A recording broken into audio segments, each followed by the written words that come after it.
So what are the biggest risks President Trump and the U.S. could face in 2018? The Eurasia group comprised what it views as the top risks of the new year. Topping the list is China and the increasing power vacuum left behind by the U.S. and Asia. Second is the chance for a major mistake that could spark a conflict in areas like Syria or North Korea.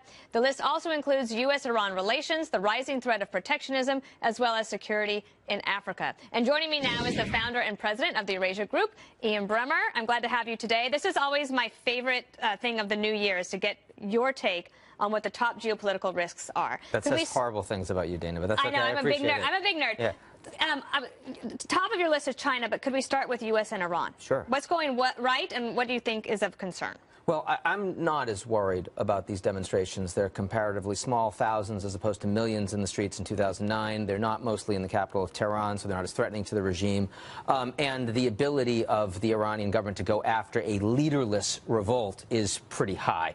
12 dead already. There'll probably be more. The concerns are crackdown in Iran. This undermines the moderates in Iran. The moderates who said, we want a deal. Now Trump is saying we don't like a deal. It's a horrible deal. We're going to put more sanctions on. So the moderates in Iran are weaker. And now if the president, Rouhani, is the one that said, hey, we have to listen to these people. They have to be allowed to demonstrate.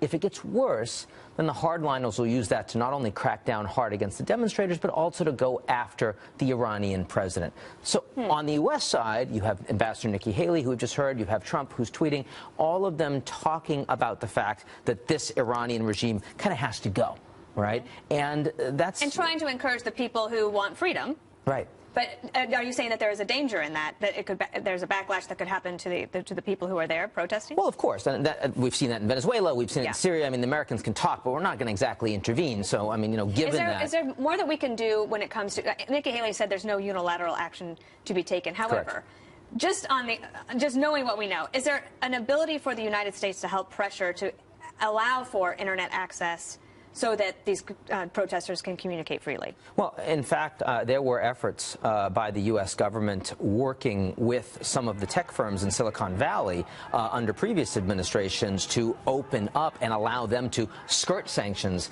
to continue to give access to the Iranian people. And while the relationship between the Trump administration and those Silicon Valley firms isn't great, I suspect those conversations are going on right now. Trump's bona fides against the Iranian regime are actually pretty strong. Remember, his first trip was to Saudi Arabia.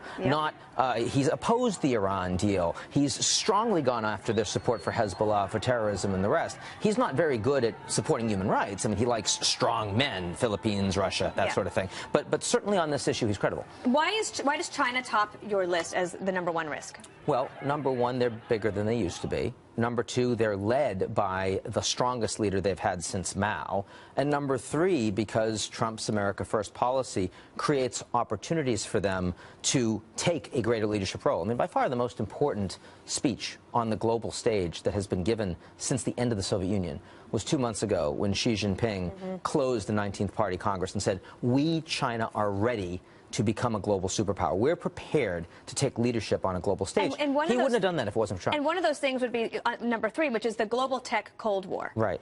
And tell me about how you look at how China and America are approaching this new technology. Well, they're so different, right? I mean, if you look at the United States, we are still leading the world in developing a lot of new advanced technologies, whether it's biotech or artificial intelligence, the rest.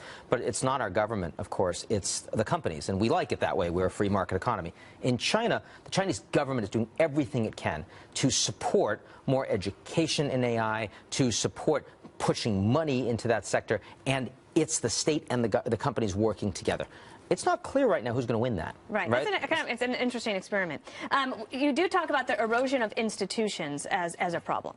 Well, I mean, this is kind of the first time I have, and that's because you can't look at the role of the media today. You can't look at the role of legitimate political institutions in the developed world and not recognize that they're taking a beating. They're more polarized. They're seen as, the establishment in general is seen as less relevant and less useful to typical members of the working middle class. That's why Trump won. That's why Bernie Sanders did so well. But it's not just about those two people. It's growing. It's in Europe, too. I think that the idea that some have that, oh, if you get rid of Trump, you get rid of that problem, not true at all. That's going to start having a much more significant impact on these countries. You know what You have a top 10 list, and I encourage people, you can go to our Facebook page and check it out, or your page over at the Eurasia Group. Sure. But the last thing I want to leave you with is the thing that's not on here is something that really seems to bother a significant number of people in the country. You do not think that there is a risk of President Trump's tweets.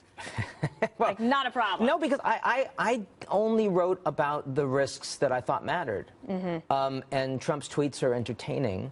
And they annoy people, and of course they provide an enormous amount of attention for Trump himself, which is why he does them. And they allow him to beat up on the mainstream media, which is less popular than Trump. But if you want to talk about whether or not Trump's tweets have led to a change in policy in the United States or with other countries around the world, the answer is at the margins at best, even though that's what we've been talking about all year. Well, Happy New Year to you. Happy too, 2018. Dana. It's good to see you, Ian Bremmer. Thank you so much.